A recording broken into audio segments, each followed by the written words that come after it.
Ya, halo, assalamualaikum warahmatullahi wabarakatuh. Apa kabar teman-teman? Semoga kalian masih tetap semangat dalam menimba ilmu, khususnya pada mata pelajaran kewirausahaan. Ya, pada pertemuan kedua kita akan membahas mengenai menumbuhkan minat wirausaha. Oke, ya. Bahan kajian yang akan kita pelajari dalam pertemuan ini yaitu saya akan mengarahkan kalian ingin menjadi seorang pengusaha atau pegawai. Terus bedanya apa sih pengusaha dan pegawai? Terus saya ingin mengajak kalian mengetahui tentang kebutuhan dan keinginan. Berikutnya konsumtif atau produktif, dan hal yang paling penting di pertemuan bab 2 ini yaitu pola pikir seorang wirausaha. Oke, ini adalah 4 kajian yang akan kita bahas di pertemuan kali ini. Langsung saja, capaian pembelajaran yang saya harapkan pada pertemuan kedua, yang pertama, kalian mampu meminati menjadi seorang wirausaha. Yang kedua, mampu menerapkan pola pikir wirausaha. Nah, mari kita masuk ke bahan kajian awal, pengusaha or pegawai. Nah, di sini ada sebuah tabel perbedaan pengusaha dan pegawai. Oke. Jika diibaratkan, pengusaha itu adalah leaders atau pimpinan, sementara pegawai itu followers atau pengikut. Ya tidak. Nah, maka dari sebuah istilah itu maka ditemukan sebuah perbedaan antara pengusaha dan pegawai. Yang pertama, pengusaha penghasilan bervariasi atau tidak teratur, sehingga pada tahap awal sulit mengatur, tidak merasa aman karena penghasilan tidak pasti. Ya, bagi seorang pengusaha, antara pengusaha satu dengan pengusaha yang lain itu kan memang berbeda penghasilannya. Masa kita samakan dengan seorang pengusaha yang sudah sukses dengan seorang pengusaha yang baru merintis? Itu pasti kan berbeda, ya kan? Sementara pegawai di poin pertama memiliki penghasilan pasti atau teratur, sehingga mudah diatur atau rasa aman meskipun gaji kecil. Oke, jelas ya. Pegawai itu kan memang dalam perjanjian kontrak kan sudah jelas gajinya. Setidaknya mereka memang sudah memiliki rasa aman karena sudah mengetahui bahwa gaji saya sekian satu bulan, misalkan 3 juta. Kalau seorang pengusaha itu memang belum pasti, jadi belum mempunyai rasa aman. Itu untuk awalnya. Oke, jangan khawatir dulu. Kedepannya ketika bisnis kalian sukses, saya yakin deh kamu akan melebihi dari gaji pegawai. Yang kedua, memiliki peluang yang lebih untuk menjadi orang kaya. Penghasilan sebulan dapat menutupi pengeluaran atau biaya hidup untuk 1 tahun. Oke, ini ketika bisnis yang kamu jalankan sudah mulai kelihatan hasilnya. Terus bagi pegawai, peluang kaya relatif, sangat tergantung kemujuran dan karir. Nah, poin 2 ini jelaskan. Jadi kalian tidak perlu khawatir, apalagi kalian yang ingin jadi seorang pengusaha. Ketika bisnis yang kalian jalankan itu sudah menghasilkan sebuah hasil, oke, penghasilan sebulan dapat menutupi pengeluaran atau biaya hidup untuk 1 tahun. Coba bayangin, sangat luar biasa kan ini? Jelas. Sementara jika pegawai sangat tergantung dengan karir atau cara kerja kalian di perusahaan tersebut. Namanya karyawan kan kita ikut orang atau ikut perusahaan orang lain. Jadi kan tergantung karir kamu. Misalkan kamu kerjanya oke, ya pasti akan naik jabatan juga sih, tapi itu kan sangat-sangat menunggu waktu. Iya kan? Kadang juga naik, kadang karirnya juga turun. Itulah pegawai.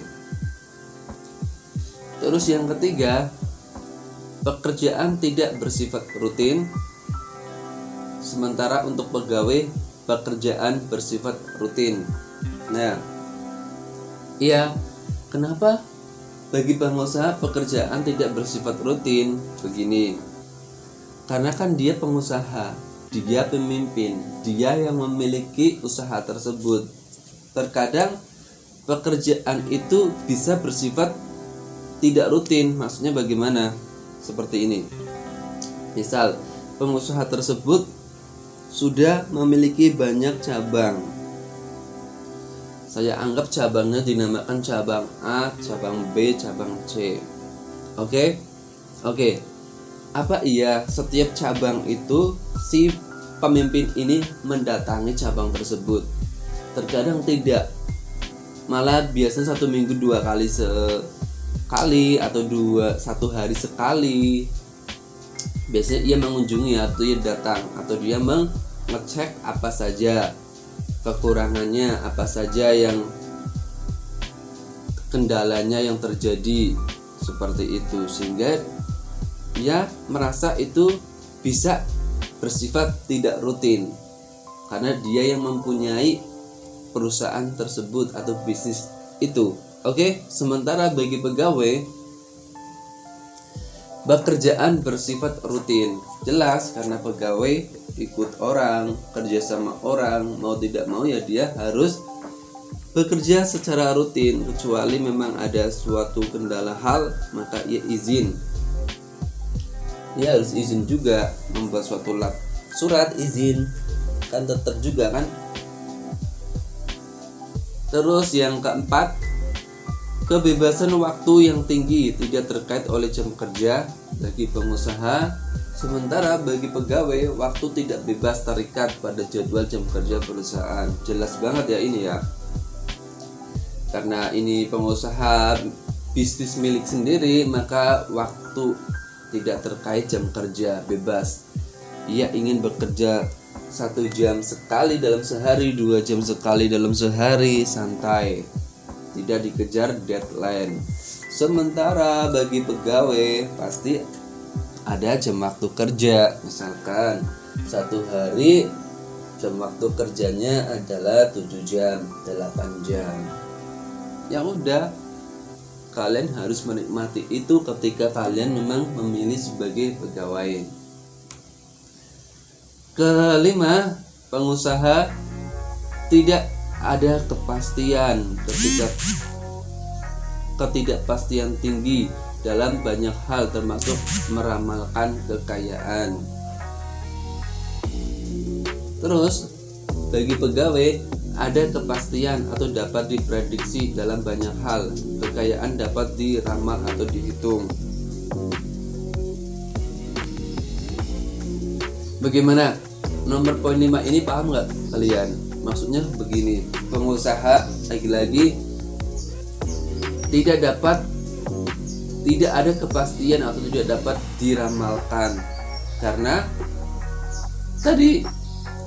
tadi seorang pengusaha itu memang kan tidak memiliki penghasilan tetap sebenarnya, karena penghasilannya itu bisa berubah-ubah dalam 1 bulan sekali, kecuali memang usaha yang kamu bisnis itu sudah sangat besar, malah itu setiap bulan sekali pasti juga poinnya berubah-ubah, tidak tetap, jadi sulit untuk diprediksi. Sementara pegawai karena memang gajinya sudah tetap, sudah jelas bahwa misalkan 1 bulan 3 juta ya, dalam 1 tahun ke depan kamu bisa memprediksi kamu punya uang berapa, uang itu bisa digunakan untuk apa. Perumpamaannya seperti itu. Oke. Terus yang keenam, kreativitas dan inovasi dituntut tinggi. Yang pegawai bersifat menunggu instruksi atau perintah. Iya dong. Jelas.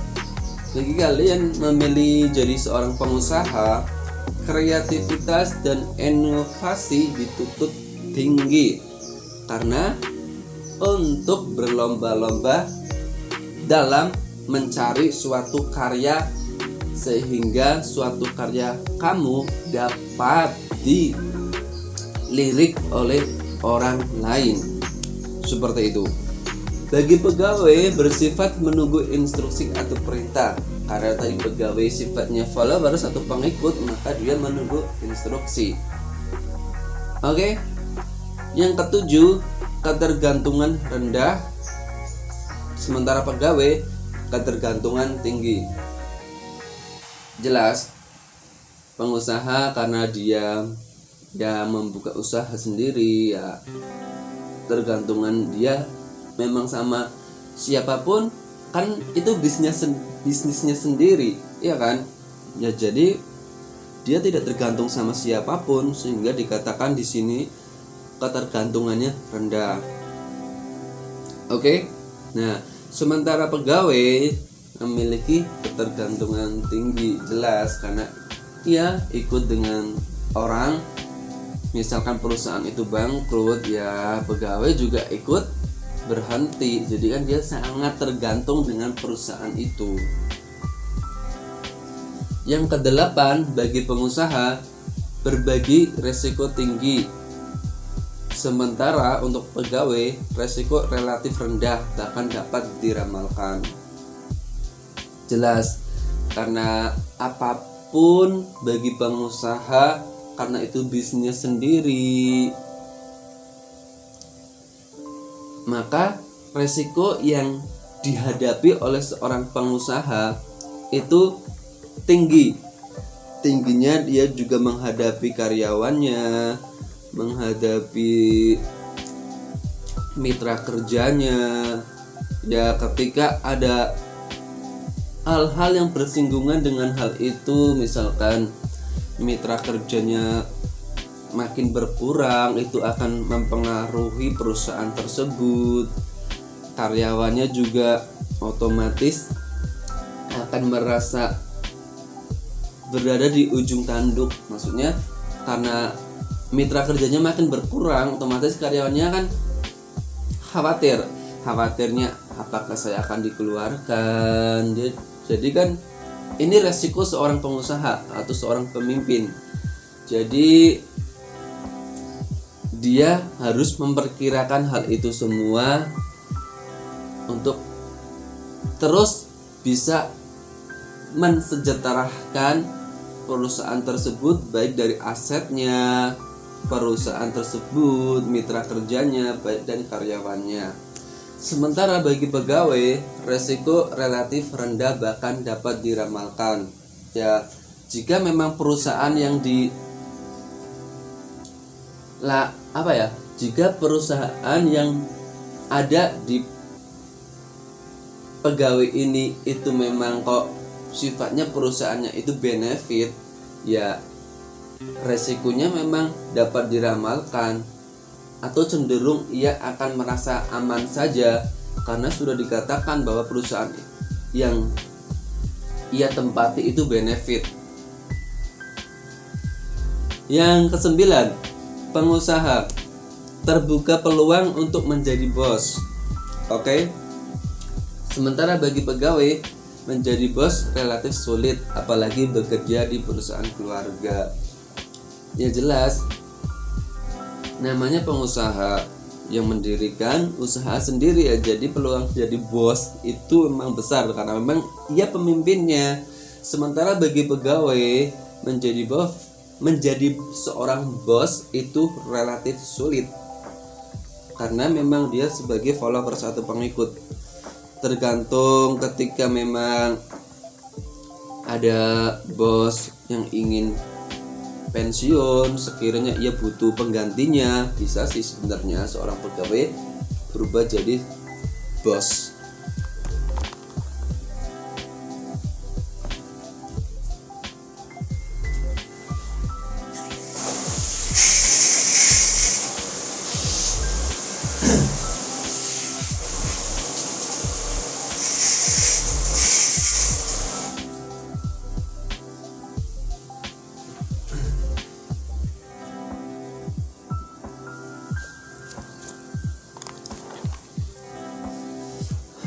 Oke, paham ya.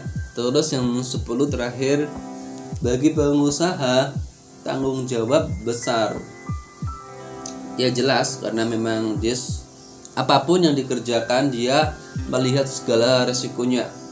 Semua dilihat, dinilai, sehingga tanggung jawabnya sangat besar. Sementara bagi pegawai tanggung jawab relatif. Ya jelas relatif. Misalkan kalian ditugaskan sebagai apa? Misalkan sebagai manajer, ya tanggung jawabnya hanya seputar tentang manajer. Misalkan kalian sekretaris, ya tanggung jawabnya sebagai sekretaris, seperti itu. Sementara jika seorang pengusaha, ya harus menanggungjawabkan itu semua. Nah, jadi dari perbedaan pengusaha atau pegawai, kalian pilih yang mana? Bisa komen di kolom komentar. Oke, mari kita lanjut. Nah, sekarang kita berbicara tentang kebutuhan atau keinginan. Nah, ini hal-hal yang harus kita tahu.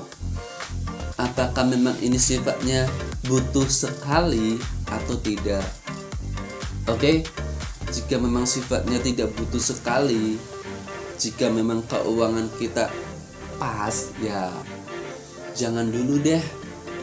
Oke, kita lihat hal-hal yang memang sifatnya itu butuh atau primer. Nah, begitulah juga dengan kebutuhan atau keinginan. Apa sih kebutuhan itu? Kebutuhan adalah segala sesuatu yang dimana memiliki sebuah keharusan pada setiap tindakan manusia. Nah, maksudnya bagaimana? Jadi intinya seperti ini, bahwa kebutuhan itu harus dipenuhi oleh manusia, atau ini namanya kebutuhan primer. Ketika hal ini tidak dipenuhi, takutnya akan menghambat hidup kalian. Misalkan kehidupan pangan, papan, sandang itu kan hal yang bersifat primer kan. Pangan deh, misalkan kalian tidak makan dalam 1 hari, itu kan akan membuat kita rugi dalam artian kita kelaparan, nanti bisa sakit dan lain sebagainya, seperti itu. Paham?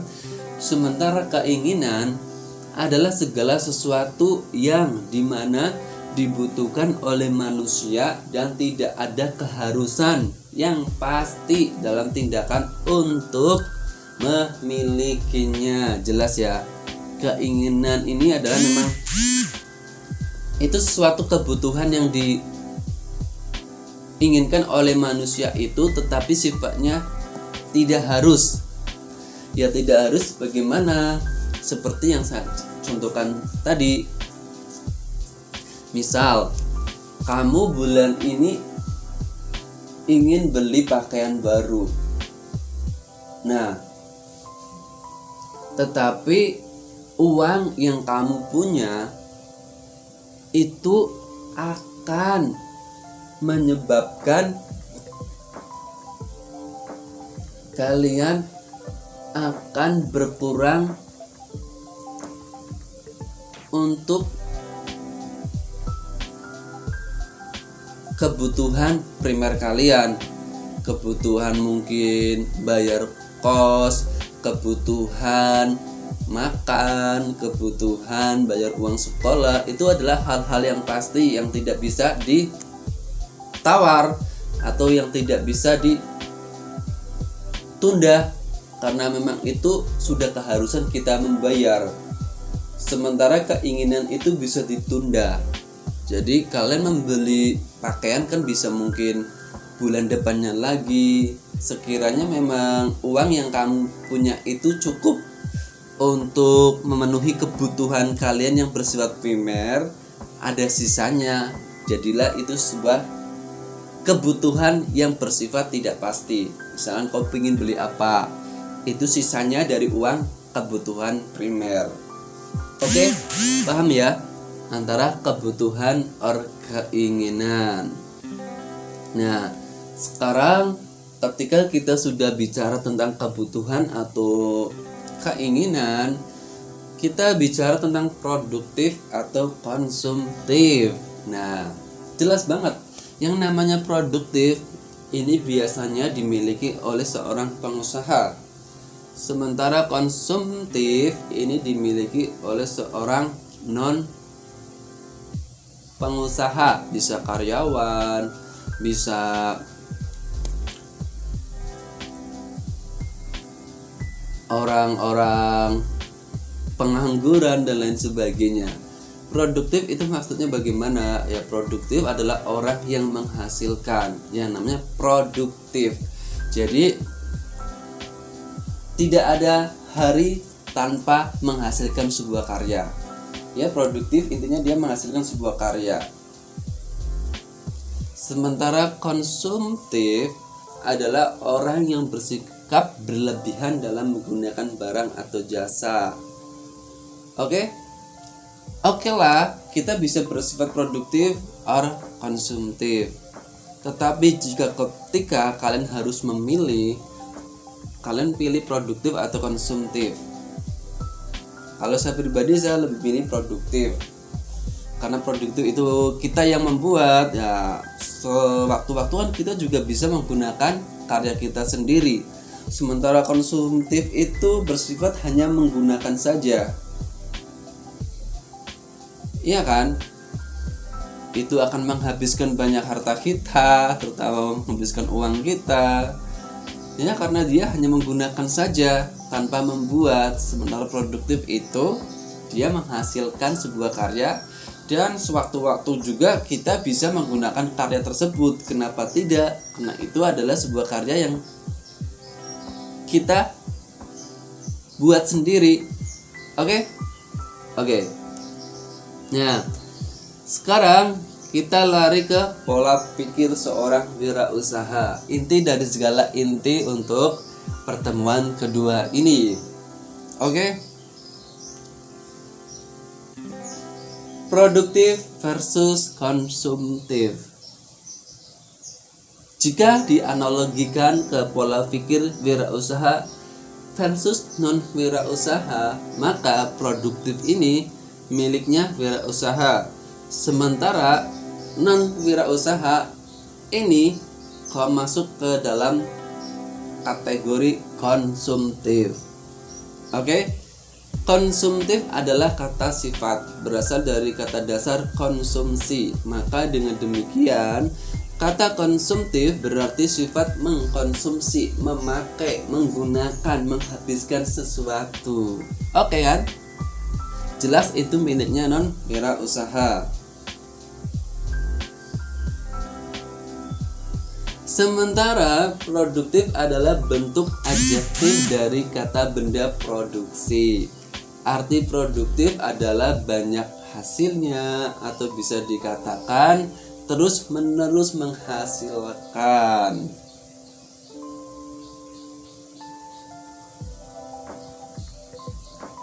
Nah, pola pikir berikutnya, perbedaan pola pikir wirausaha dan non wirausaha. Bila kata konsumtif dan produktif kita kaitkan dengan kewirausahaan, pertama-tama yang harus diperhatikan adalah bahwa disadari atau tidak, selama ini ada saja perilaku kita dalam kehidupan sehari yang bersifat konsumtif. Ya tidak? Jelas. Bagaimanapun, walaupun kalian seorang wirausaha pun, ya kita memang memiliki sifat yang bersifat konsumtif, sifat yang menggunakan, sifat yang memakai, karena memang namanya kehidupan ya apa jatuhnya ya membuat menggunakan. Tinggal kamu pilih saja, kamu mau pilih yang dua-duanya atau pilih yang hanya menggunakan saja, tinggal itu. Terus perilaku semacam itu harus dihilangkan atau paling tidak dikurangi sampai batas seminimal mungkin. Maksudnya bagaimana? Maksudnya ketika kalian kalau lebih condong ke sifat konsumtif, alangkah baiknya hal itu dikurangi saja deh. Kalau dihilangkan ya tidak bisa juga sih ya, karena bagaimanapun kita sebagai manusia pasti bersifat konsumtif juga. Jadi intinya dibatasilah sedikit-sedikit hal-hal yang memang sifatnya itu kok menguras kantong kalian. Nah, kalian sendiri yang bisa mengetahui hal itu. Oke? Nah, berikutnya, pada situasi kehidupan yang normal, di bidang apapun kita berkarir, sebenarnya pola pikir konsumtif memang harus ditekan, apalagi pada masa krisis ekonomi. Jelas ya? Ini sangat jelas. Ada kata krisis ekonomi. Masa iya kalian banyak menghamburkan uang dengan tidak jelas, padahal kamu tahu bahwa keadaan kalian sedang krisis, seperti halnya dengan tahun ini yang terjadi pada semua negara. Ada pandemi ini juga salah satunya bisa menurunkan krisis ekonomi. Maka kita harus bersifat cerdas maksudnya bagaimana? Ya bersifat cerdas, mengetahui mana itu kebutuhan, mana itu keinginan, dari ke materi yang sebelumnya. Oke. Terus terlebih lagi bila kita ingin memulai kehidupan sebagai wirausahawan. Nah, tuh kalian harus bersifat hemat atau bijak dalam memilah menggunakan barang atau jasa. Bagi kalian terutama yang ingin jadi seorang pengusaha. Oke. Berikutnya, perbedaan pola pikir antara wirausaha dan wirausaha ketika dilihat dari pemanfaatan sumber daya versus pembuangan sumber daya. Nah, entrepreneur atau wirausaha ya berpikir bahwa ada kesempatan yang dapat dimanfaatkan dari ketersediaan sumber daya di sekitarnya, jelas. Orang biasa mungkin berpikir bahwa sesuatu yang sudah digunakan atau yang tidak penting lebih baik dibuang. Tetapi beberapa orang yang berpikir sudut pandang lain berpikir untuk memanfaatkannya dan dijadikan sesuatu yang bisa dijadikan uang. Lihat, kata-kata yang saya blok di sini ini menunjukkan bahwa ia memiliki sebuah karakter seorang wirausaha, bukan seorang konsumtif pemakai saja, atau bisa dinamakan di sini berarti dia seorang yang produktif, karena dia melihat hal-hal apapun bisa digunakan sebagai sebuah karya atau menghasilkan sebuah produk yang dapat digunakan. Oke? Itulah orang yang memiliki jiwa kewirausahaan. Oke? Nah, hambatan persepsi memulai usaha. Nah, bicara tentang pola pikir usaha, maka kita juga harus bicara tentang hambatannya. Misal, kamu selalu berpikir seperti ini, merasa sudah terlalu tua atau merasa terlalu muda, sehingga kalian akan mengulur-ngulur waktu lagi ketika kalian mempunyai pikiran yang seperti ini. Tidak berbakat, ini hanya akan membuang-buang waktu kita secara sia-sia, karena kita terlalu berpikir hal-hal yang sifatnya belum pasti, kita belum mengetahui, tetapi kita sudah overthinking dulu. Ya, saya tidak berbakat, mana mungkin saya bisa jadi seorang wirausaha. Ya, mana bisa kamu jadi seorang wirausaha sementara mindset yang kamu buat itu sudah seperti itu. Iya kan? Bukankah ada sebuah pepatah bahwa segala sesuatu yang berhasil itu tergantung pada pola pikir kita. Oke? Ketika pola pikir kamu selalu berpikir positif, pasti hasilnya pun sama, akan selalu positif. Ketika pola pikir kamu selalu negatif, ya sama, hasilnya pasti akan negatif. Ingat itu. Terus, tidak punya modal atau uang. Sebenarnya ini kan hal-hal yang bisa atau ada solusinya. Jangan dibebankan dengan hal-hal ini. Ini hanya akan mengurangi kepercayaan diri kalian, mengurangi kepercayaan diri kalian sendiri, menunda-nunda keinginan kalian untuk jadi seorang wirausaha juga akhirnya, ya kan? Nah, ada beberapa hal yang harus kita ketahui di sini. Setiap hari seorang manusia melakukan self talk sebanyak 55.000 sampai dengan 60.000 kali. Sayangnya 77% teman yang diucapkan bersifat negatif dan melemahkan diri kita menurut Deepak Chopra. Ya, seperti era sekarang ini, era digital ini kan kita kadang komennya asal, ngomongnya asal, tanpa sadar hal-hal yang banyak ada di kolom komentar yang di platform digital itu hampir memang semua statementnya bersifat negatif, statementnya bersifat mencela. Yang mana bisa kita bisa jadi seorang pengusaha. Ingat, seorang pengusaha harus selalu berpikir positif. Ya, dalam berbicara kita juga jangan sampai menjatuhkan orang, merendahkan orang. Ya, berarti di situ sudah terlihat jelas bahwa kamu tidak mempunyai jiwa seorang kepemimpinan. Oke? Jika memang kalian ingin jadi seorang wirausaha, kurangi hal-hal yang tidak penting. Oke.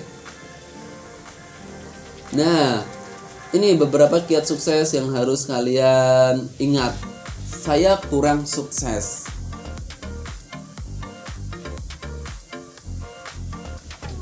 Oke, ini beberapa kiat-kiat seseorang yang tidak ingin sukses. Sorry, saya tadi salah ngomong. Saya kurang sukses, maka kamu harus ngapain? Intinya ada selanjutannya. Jika kalian hanya pasrah dengan kondisi kalian, saya kurang sukses, ya sudah, terimalah hidup kamu yang seperti itu saja. Tetapi jika saya kurang sukses, maka saya harus titik. Nah, ada suatu aksi di sini untuk menjadikan mimpi kamu terwujud. Oke? Saya sudah terlambat untuk berubah dan menjadi orang sukses. Tidak ada kata terlambat, cok. Oke? Sorry, tidak ada kata terlambat. Ya. Buang kata-kata ini. Terus, saya sudah terlalu tua untuk sekolah lagi. Siapa bilang menuntut ilmu tidak memandang usia? Jadi ayolah semangat bagi kalian yang memang ingin jadi seorang wirausaha atau memiliki jiwa kepemimpinan. Saya bodoh, semua orang terlahir bodoh. Tetapi bagaimana kita menjadi seseorang yang pintar? Menjadi seorang yang pintar pasti ada usahanya di situ di dalamnya. Ya, salah satunya menuntut ilmu dengan sekolah, belajar. Oke? Jadi tidak ada orang bodoh. Memang awal hidup kita bodoh karena kita memang tidak tahu menau. Ya, kan kita belajar juga dari bayi. dari tidak bisa merangkak sampai bisa merangkak, terus kemudian berjalan, berbicara. Nah, itu adalah sebuah hal pembelajaran. Intinya, jika memang kalian ingin jadi seorang yang sukses, ya kita harus rela berkorban waktu. Kita rela harus belajar. Oke? Terus, saya tidak berbakat bisnis. Nah, inilah sebenarnya hal-hal yang akan membuat kita rugi sendiri, karena ini meng-push diri kalian bahwa kalian tidak bisa melakukan hal itu. Oke, jauhi hal-hal yang seperti ini. No, ketika hal-hal ada yang seperti ini kamu ada di dalam pikiran kamu, tambahkan kata-kata berikutnya, oke? Yang berlawanan dengan kata-kata ini, ya, camkan itu. Kata siapa? Ayo, ya kan? Ini kan hanya persepsi diri kalian sendiri sebenarnya. Jadi, ayo, buang kata-kata yang seperti ini. Mari kita fokus meraih apa yang kita inginkan. Oke? Nah, ini pelajaran apa yang kita dapat, bisa kalian tulis di kolom komentar ya. Ingat, yang mendengarkan video ini atau yang kalian memperhatikan apa yang saya jelaskan, berarti kalian pasti nanti menulis di kolom komentar. Bagi kalian yang menulis di kolom komentar, ada nilai tambahan 1 atau 2 poin untuk menambahkan nilai kalian. Itu sangat berpengaruh nanti pada nilai hasil akhir loh. Oke? 1. Balita berlatih berjalan karena motivasi kuat setelah bosan merangkak. Balita berlatih berjalan karena tidak banyak berpikir resiko. Tambahkan list ini. Tambahkan apa? Dan pelajaran apa yang didapatkan dari seorang balita ini. Sebenarnya ini sudah ada clue, ada key, ada kunci. Motivasi kuat ini sebenarnya kunci, tidak banyak berpikir resiko. Itu adalah kuncinya. Kalian bisa tambahkan juga list sendiri di sini. Oke? Tulis di kolom komentar, saya lihat nanti.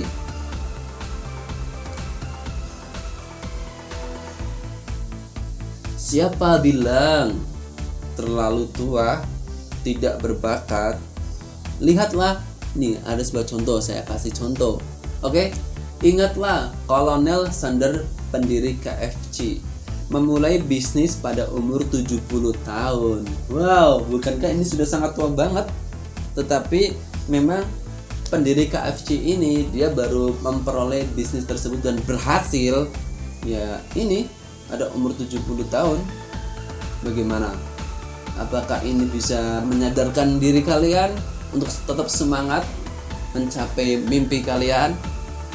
Tidak berbakat. Ingatlah, Brian si kaki satu memulai bisnis karena kepepet dan tidak bisa mencari kerja. Tetapi apa? Sekarang dia tetap dan bahkan dikenal oleh dunia karena semangatnya dalam mencapai mimpinya. Jadi bagi kalian, ayo tetap semangat, apalagi kalian yang mempunyai anggota tubuh yang masih sempurna. Tidak punya modal, ingatlah Onassis memulai bisnis kapal angkut dengan UPM, Other People Money. Nah, sekarang kisah sukses seorang KFC. Nah, untuk menggugah hati kalian, saya kisahkan seorang perjuangan kisah sukses dari pendiri KFC, yaitu Kolonel Sanders. Kolonel Sanders, pendiri waralaba ayam goreng terkenal yang dinamakan KFC. Dia memulai kesuksesan ini di usia 66 tahun. Oke? pensiunan Angkatan Darat Amerika ini tidak memiliki uang sepeser pun kecuali dari tunjangan hari tuanya yang semakin menipis. Namun, dia memiliki keahlian dalam memasak dan menawarkan resep masakannya ke lebih dari 1.000 restoran di negaranya. Kolonel Harlan Sanders adalah pelopor Kentucky Fried Chicken atau KFC yang telah tumbuh menjadi salah satu yang terbesar dalam industri waralaba makanan siap saji di dunia. Iya, jelas banget ya. Di Indonesia KFC menyebar di mana-mana. Di negara lain KFC juga ada. Nah, dia mulai sukses pada usia 66 tahun sampai 70 tahun. Seperti itu. Jadi bagi kalian yang masih umur 40, 50, 30, tenang, kalian itu masih tergolong muda loh dibanding dengan Kolonel Sanders. Oke, kalian pasti bisa meraih mimpi kalian. Jangan patah semangat ya. Oke. Nah, penyebab kegagalan menurut Kolonel Sanders: berhenti atau menyerah dari suatu aktivitas yang belum menghasilkan. Ya jelas sih, ketika kalian berhenti atau menyerah dari suatu aktivitas yang belum kalian hasilkan, ya jelas kalian akan gagal. Tetapi kalian ketika tahu hal itu memang kau belum berhasil, tetapi kalian tetap giat melakukan hal itu, semesta alam ini melihat loh kegiatan kalian, usaha kalian seperti apa. Pasti di kemudian hari suatu saat usaha yang kalian kerjakan itu akan menuai hasilnya. Tinggal kita sabar dan menunggu semesta menjawab kerja keras dari kalian. Oke, intinya jangan pantang menyerah, itu saja. Seperti Kolonel Sanders, pendiri KFC. Ia berumur 65 tahun ketika memulai bisnis KFC-nya. Bisnis KFC ini baru sukses setelah Kolonel Sanders berumur 67 tahun. Kolonel Sanders telah menawarkan resep ayam gorengnya ke 1.008 restoran yang ada di Amerika. Sukses setelah mencapai 1.009 kali. Coba bayangin. Ini Kolonel Sanders ini dia menawarkan resep ke restoran-restoran di negaranya. 1.008 kali ia menawarkan. Kelihatan banget kan dia adalah seorang pejuang. Dia tidak mudah menyerah. 1.008 kali. Ya aduh, kita baru 2 kali, 3 kali, 4 kali, 5 kali langsung pesimis. Lihat, ini kenyataannya loh. Ini sudah kita lihat dimanapun KFC berdiri, di negara apapun itu ada. Baru deh ke 1.009 kali resep yang ia tawarkan diterima oleh restoran. Nah, betul kan? Ketika memang kita berjuang keras, ya semesta akan menunjukkan deh. Semesta akan memberikan sesuatu hal yang itu di luar prediksi kita. Jadi bagi kalian, tetap semangat meraih mimpi dan cita-cita kalian. Oke? Nah, ini tadi yang kakinya tidak ada, tetapi dia bagaimana bisa berpikir, walaupun kaki saya tidak ada, tetapi bagaimana saya tetap harus produktif, sehingga dia menggunakan sebuah kaki AI, kaki mesin yang dapat digunakan berjalan. Oke? Selalu ada jalan menuju Roma, intinya itu. Jadi jangan mudah menyerah. Paham ya? Paham. Nah, kita kembali lagi ke Harlan David Sanders atau pendiri KFC tadi. Sejak kecil, Sanders sudah menghadapi berbagai cobaan kehidupan dengan tujuan untuk memotivasi diri kalian bahwa ada loh ternyata yang hidupnya lebih susah daripada kita. tetapi dia bisa meraih mimpi dan sukses seperti itu. Oke? Ayahnya meninggal saat dia masih berusia 6 tahun. Ibunya terpaksa harus bekerja banting tulang menghidupi Sanders dan adiknya yang masih berusia 3 tahun. Bayangkan coba. Sejak kecil Sanders menghadapi berbagai cobaan kehidupan. Ayahnya meninggal saat dia masih berusia 6 tahun. Terus ibunya terpaksa harus bekerja banting tulang menghidupi Sanders dan adiknya yang masih berusia 3 tahun. Miris bukan? Karena ibunya harus pergi bekerja, Sanders yang juga masih anak-anak bertugas mengurus adiknya di rumah. Dia memasak dan melakukan pekerjaan rumah lainnya. Karena sering memasak di rumah, di usianya yang ke-7, Sanders memiliki kemampuan masak yang patut dipuji. Nah, dari hal ini kita melihat suatu ilmu baru. Sebenarnya si Sanders tidak ingin mengharapkan hidup dari umur 6 tahun. Dia sudah tahu betapa pedihnya kehidupan itu, ya kan? Di sini dia sudah kehilangan ayahnya, ibunya banting tulang sehingga si Sanders harus mengurus rumah dan menjaga adiknya. Tetapi dengan hal itulah Sanders menemukan hal baru. Hal baru apa? Ya dia jadi seorang yang produktif sehingga masakannya itu patut dipuji. Berarti kan dia memiliki sebuah keahlian yang memang itu luar biasa loh. Seorang anak kecil yang berusia 7 tahun bisa memasak dengan masakan yang sangat enak. Iya kan? Dari awal cerita memang pedih, tapi dalam pedihnya itu ya ada sebuah manisnya, ada sebuah hal yang dapat kita pelajari, ada sebuah hal yang dapat kita petik hikmahnya. Oke? Jadi bagi kalian yang memiliki sifat mentalnya itu tidak kuat, janganlah. Ayo mari kita tetap semangat meraih mimpi kita, apapun itu. Yang penting mimpi kamu itu baik untuk diri kamu dan baik untuk orang-orang yang ada di sekitar kamu.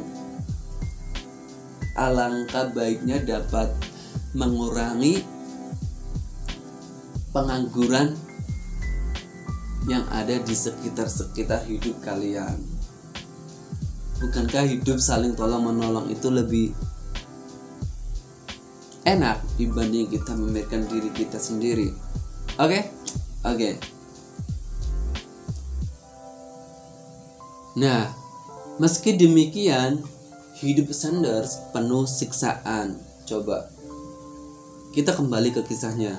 Sang ibu yang tak tahan dengan kemiskinan menikah dengan pria lain.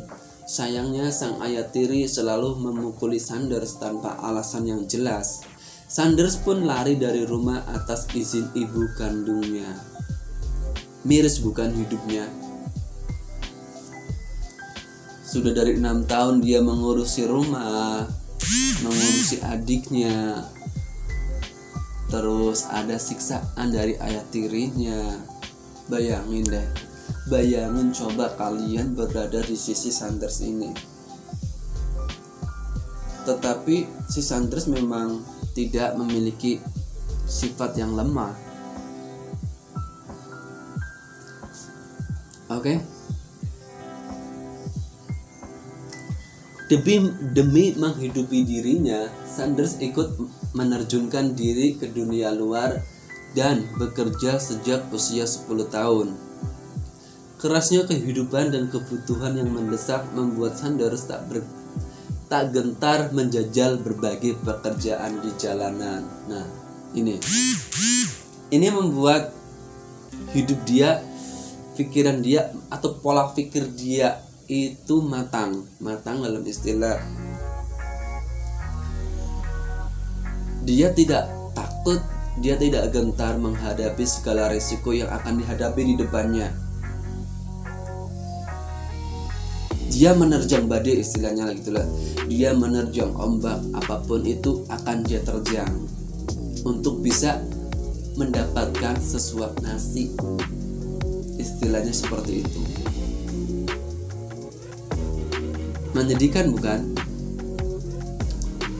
Masa mudanya dihabiskan dengan bekerja sebagai tukang kebun, kondektur bus, budak tentara di Kuba, pembantu rumah tangga, hingga pemadam kebakaran. Tak hanya itu saja, dia juga bekerja sebagai sales asuransi, sales ban, sampai akhirnya bertahan sebagai penjaga pom bensin untuk Standard Oil. Nah, lihat kerja kerasnya, dia tidak mudah menyerah. Hal apapun ia coba, ia lakukan, yang penting bisa menghidupi kehidupan sehari-harinya. Oke, jadi buat kalian yang sudah enak hidup dibiayai oleh orang tua kalian, atau setidaknya masa kecil kalian mengalami masa kecil, coba lihat si Haaland David Sanders. Dari masa kecil 6 tahun, ia sudah tidak mengalami masa kecil loh. Ia sudah berusaha, dia sudah bekerja keras pada usia 7 tahun. Masa kecilnya hilang. Dia sudah berpikir sangat matang. Untuk usia kita itu sangat luar biasa. Dia sudah berpikir bekerja keras, bekerja apapun, yang penting bisa menghidupi kehidupan sehari-harinya dia. Ya, intinya dia udah kehilangan masa kecilnya, tetapi dari hal itu dia mendapatkan sebuah proses, sebuah hal yang tidak dapat dilupakan untuk kehidupan dia secara otomatis itu. Nah, pada tahun 1930 dengan uangnya dia berhasil membeli pom bensin dan bengkel di daerah Kentucky. Di sana dia melihat banyak pengendara mobil mencari makanan saat tengah mengisi bahan bakar atau membetulkan mobilnya. Coba bayangin, memang seorang orang tipe pengusaha banget ini, seorang wirausaha banget. Dia bisa melihat suatu peluang, ya kan? Akhirnya usaha kerasnya dia akhirnya bisa membeli pom bensin sendiri. Karena di pom bensin itu kok banyak orang yang berlalu lalang dan makan di situ, di sekitar situ. Nah, dia akhirnya berpikir, ya kan? Akhirnya berpikir kayaknya ada peluang ini saja di membuka restoran mungkin. Nah, otak-otak pengusaha banget ini, keren. Nah, rasa lapar para pelanggannya tersebut justru dipandang Sanders sebagai peluang bisnisnya. Nah, iya kan? Dia lalu memutuskan untuk memasak dan mencoba menjual makanan buatannya pada para pengendara yang mengisi bahan bakar di pom bensin miliknya. Oh, kita tepuk tangan dulu. Kayaknya daya pikirnya itu sangat luar biasa. Kehidupannya dia juga sangat luar biasa, sehingga membentuk mental dia sangat kuat. Dia sudah memiliki pom bensin sendiri. Dia melihat suatu fakta nyata bahwa di situ banyak pengendara yang mungkin kok kelaparan. Kayak mungkin dia kok jualan laku di sini. Ya, dia melihat peluang-peluang itu loh. Keren kan? Keren banget loh ini. Nah, para pelanggan merasa senang dan menyukai masakan Sanders. Kepuasan para konsumen menjadi kebahagiaan tersendiri bagi Sanders. Hal itulah yang membuatnya terus memasak. Nah, apalagi karya yang dia sajikan itu disenangi oleh pelanggannya atau disenangi oleh konsumen. Ya, merasa senang sekali kan?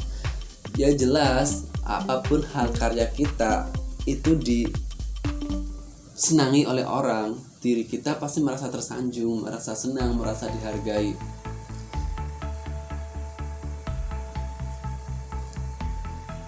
Lalu apa? Nah, dari kisah Sanders itu kita bisa memetik sebuah hikmah deh. Lalu apa yang diperlukan untuk memulai bisnis? Hanya perlu 3M. Apa itu 3M? Motivasi, mindset, dan make it, just do it. Ayo. Motivasi, ya tadi, berilah motivasi untuk diri kalian sendiri yang berpikir positif, yang baik-baik saja. Buang hal-hal yang negatif. Seandainya saya sudah tua, saya tidak jago, dan lain sebagainya, hal-hal yang hanya akan merusak pola pikir kamu dan hanya akan menunda eksekusi kamu menjadi seorang yang berguna. Musnahkan hal itu. Oke? Mindset, pola pikir kalian. Oke? Berilah pola pikir kalian seperti Sanders tadi. Walaupun hidupnya sudah sengsara minta ampun dari kecil, tetapi dia selalu terus bekerja keras, tidak mudah putus asa, terus belajar apapun itu dia lakukan, sehingga dia melihat peluang, akhirnya jadi deh dia. Oke? Terus make it, just do it. Lakukanlah. Jangan banyak berpikir, tapi lakukanlah hal itu. Selama itu tidak melanggar norma, selama itu tidak melanggar perintah agama, ya sudah, lakukan hal itu. Semoga dari hal ini bisa membuka pintu kita, menerjang mimpi kita, sehingga kita meraih apa yang kita inginkan, seperti kisah Sanders tadi. Oke? Nah, sekarang saya suruh kalian berbuat imajinasi. Nah, saat Anda jatuh cinta, apa yang Anda lakukan? Isilah daftar berikut ini. Oke? Bisa kalian tulis di kolom komentar ya. Saat Anda jatuh cinta, apa yang Anda lakukan? Oke? Sekali lagi ingatlah, tingkatkan hasrat berwirausaha Anda sebagaimana hasrat Anda saat jatuh cinta pertama. Oke, jadi tadi imajinasi ini bukan sekedar imajinasi ya. Hasrat berwirausaha itu kita harus menyamakan dengan hasrat kamu ketika mengenal cinta. Ketika kita mengenal cinta, kita akan berhasrat untuk mendapatkan cinta tersebut. Kamu rela jatuh bangun, rela caci maki, tapi tetap terus maju tak gentar, sehingga si doi akhirnya klepek dengan kamu. Begitu juga dengan mental seorang wirausaha. Ia akan terus berusaha sampai hasilnya ia memperoleh hasil yang ia inginkan pastinya, seperti kisah Sanders tadi. Oke? Nah, mana yang Anda pilih? Ada uang dan waktu. Uang waktu apa minus? Uang minus atau waktu surplus? Atau uang surplus waktu minus? Atau uang surplus atau waktu surplus? Bisa komen di kolom komentar alasannya kenapa pilih hal itu. Oke? Ya. Kalau saya pribadi, saya akan milih dua. Ketika boleh dua, kalau satu ya otomatis saya milih surplus dan surplus. Kenapa? Ya, ketika kita punya uang banyak, waktu yang kita gunakan itu juga positif atau berguna untuk banyak orang, ya seolah hidup kita itu berguna banget gitu loh, bermanfaat banget lah. Ketika kita tidak boleh memilih salah satu, tidak boleh dua-duanya surplus, saya lebih pilih uang itu minus tetapi waktu surplus. Kenapa? Percuma banyak uang tetapi hanya berhura-hura. Oke lah, kamu memiliki sedikit uang tetapi waktu yang kamu gunakan itu sangat bermanfaat, sangat berguna. Semesta pasti nanti akan menunjukkan jalannya, karena waktu yang kamu gunakan itu bermanfaat. Itu kalau menurut saya. Kamu sendiri bisa komen di kolom komentar mana yang kamu pilih dan berikan alasannya. Oke. Nah, Nih, bertransformasilah dengan cepat dan tepat menggunakan ini ada kuadran cash flow model Stephen R. Covey. Di sini ada kuadran. Kalau dalam matematika kan ada ya kuadran pada trigonometri, ya enggak? Ada kuadran 1, 2, 3 dan 4. Di sini ada B, E, S, I. Ini maksudnya apa? Coba ayo kita menjelajah kuadran tersebut. Nah, kuadran pekerjaan menurut Robert T. Kiyosaki ada 4, yaitu tadi E berarti employee adalah pekerja kantoran yang diupah oleh suatu perusahaan. Pada kuadran ini umumnya penghasilan sama dengan pengeluaran, di mana employee atau pekerja kantoran jarang melakukan saving. Oke? Kamu pilih kuadran berapa? Nanti bisa tulis di kolom komentar ya. Sementara S atau self employed adalah pekerjaan yang merupakan profesi atau keahlian yang biasanya dipelajari melalui jenjang pendidikan dan bisa juga yang timbul karena bakat. Contoh dokter, penulis, penyanyi, musisi, artis dan lain sebagainya yang memerlukan skill atau keahlian khusus dan membutuhkan waktu panjang untuk belajar. Bisnis adalah orang yang menciptakan lapangan pekerjaan untuk dirinya dan orang lain. Pekerjaan ini disebut bisnis atau wirausaha. Contoh pengusaha catering, pengusaha konveksi, pengusaha pertanian, dan lain sebagainya yang membutuhkan pengalaman dan modal tentunya. Sementara I adalah investor, adalah orang yang memiliki pendapatan tanpa dia harus bekerja. Passive income, orang tersebut hanya memberikan kekayaan sebagai modal untuk ditanamkan pada suatu usaha sehingga usaha itu menghasilkan, dan investor menikmati keuntungannya tanpa harus bekerja. Contoh, jual beli saham yang sudah memiliki modal yang besar dari awal. Nah, dari kuadran ini mana yang kamu pilih? Tetapi ketika kita berpikir secara matang bahwa hal ini saling terkait. Ketika kita dari orang biasa-biasa saja, employee, kita akan bertahap sampai mencapai kuadran terakhir investor ya. Oke lah, ketika memang kita seorang orang biasa-biasa saja, yang nggak apa-apa deh sebagai pekerja kantoran dulu bertahap. Oke, setelah sudah bekerja kantoran sudah, atau kalian ingin meneruskan dunia pendidikan, akhirnya kalian jadi dokter atau penyanyi atau dosen, bertahap terus kalian menjadi seorang wirausaha. Setelah jadi seorang wirausaha sukses, kalian bisa jadi investor, ya tidak? Ini sebenarnya bertahap. Beda dengan orang yang sudah sukses atau orang kaya bisa jadi seorang investor langsung. Tapi bagi kita ya udahlah, memang ketika memang jalannya kita harus jadi karyawan dulu baru jadi investor, ya tidak masalah. Oke? Karena jalan setiap orang itu berbeda-beda. Jangan kita iri, kita dengki, itu hanya akan menghambat langkah kita sebenarnya. Oke ya? Oke. Nah, sekarang aku ingin mengajak kalian main game aset produktif versus konsumtif. Oke? Bisa tulis di kolom komentar ya. Ayo, siapa yang mendengarkan berarti ia akan menulis komentarnya di kolom komentar.